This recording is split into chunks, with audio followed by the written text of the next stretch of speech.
Hi అండి, welcome to Rishi Madhu YouTube channel. ఈరోజు మనం ఈ వీడియోలో బూందీ లడ్డు ఎలా తయారు చేసుకోవాలో తెలుసుకుందాం. ముందు ఒక బౌల్ తీసుకొని అందులో ఒక కప్పు జల్లించిన శనగపిండి, అందులోనే ఒక చిటికెడు బేకింగ్ సోడా వేసుకోవాలి. ఇప్పుడు వాటర్ తీసుకొని ఈ శనగపిండిలో కొన్ని పోసుకుంటూ 2-3 నిమిషాలు బాగా కలపాలి. శనగపిండిని ఈ కన్సిస్టెన్సీ వచ్చే వరకు కలుపుకోవాలి. ఇప్పుడు స్టవ్ పైన ప్యాన్ పెట్టుకొని డీప్ ఫ్రైకి సరిపడా ఆయిల్ని పోసుకోండి. ఆయిల్ బాగా వేడయ్యాక ఇప్పుడు ముందుగా రెడీ చేసుకున్న శనగపిండి మిశ్రమాన్ని తీసుకొని ఒక జాలిగంటె తీసుకొని దాని మీద పోసుకుంటూ ఫ్రై చేసుకోవాలి. బూందీని క్రిస్పీగా కాకుండా కొంచెం సాఫ్ట్గా ఫ్రై చేసుకుంటే మనకు లడ్డు అనేది పర్ఫెక్ట్గా వస్తుంది. ఇప్పుడు స్టవ్ పైన మరో ప్యాన్ పెట్టుకొని 1 కప్పు శనగపిండికి 1 కప్పు చక్కెర తీసుకోవాలి.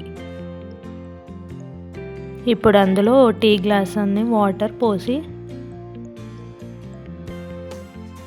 2-3 నిమిషాలు బాగా కలుపుకోవాలి. లడ్డు రెసిపీ కోసం తీగపాకం రావాలి. ఆ తీగపాకాన్ని మనం ఇలా చెక్ చేసుకోవాలి. ఇప్పుడు ఇందులో మనం కొద్దిగా యాలకుల పొడి వేసుకొని స్టవ్ ఆఫ్ చేసుకోవాలి. ఇప్పుడు ఈ చక్కెర పాకంలో ముందుగా ఫ్రై చేసుకున్న బూందీని వేసుకోవాలి. ఇప్పుడు ఈ బూందీకి పాకం మొత్తం కలిసేలా 2-3 నిమిషాలు కలపాలి. ఇప్పుడు ఇందులో బాదాం కిస్మిస్ వేసుకొని కలుపుకొని కొంచెం గోరువెచ్చగా అయ్యే వరకు పక్కన పెట్టుకోవాలి. ఇప్పుడు చేతికి ఆయిల్ని కానీ లేదా నెయ్యిని కానీ రాసుకొని వీడియోలో చూపిస్తున్న విధంగా లడ్డూని తయారు చేసుకోవాలి.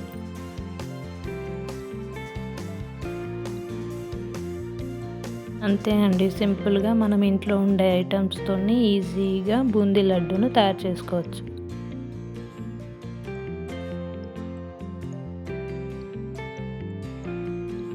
ఈ వీడియో కనుక మీకు నచ్చినట్లయితే like, share and subscribe my channel. Thank you.